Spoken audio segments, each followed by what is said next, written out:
hay cần hung lắm bằng hiền em tàu là ngô khúc mày safar ram sai mềm bốc là xí tiếp con lom du mẹ là đi lại hun hi du tiếng vel cho nhiều là ngô khúc mày hey nó mà hình con phải dễ là ngô em mày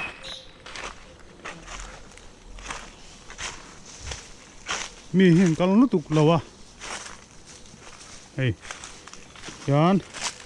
hay dễ là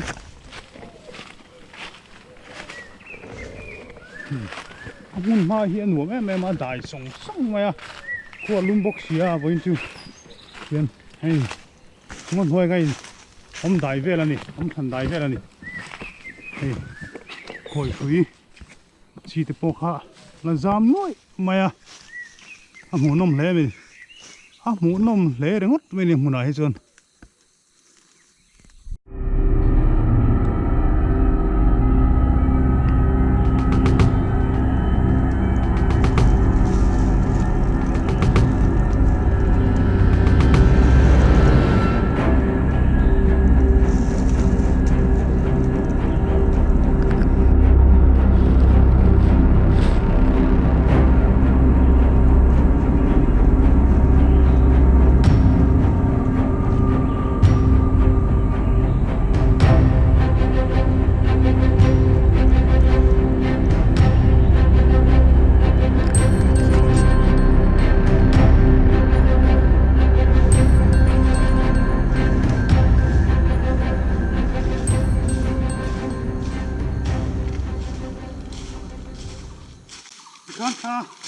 ăn là qua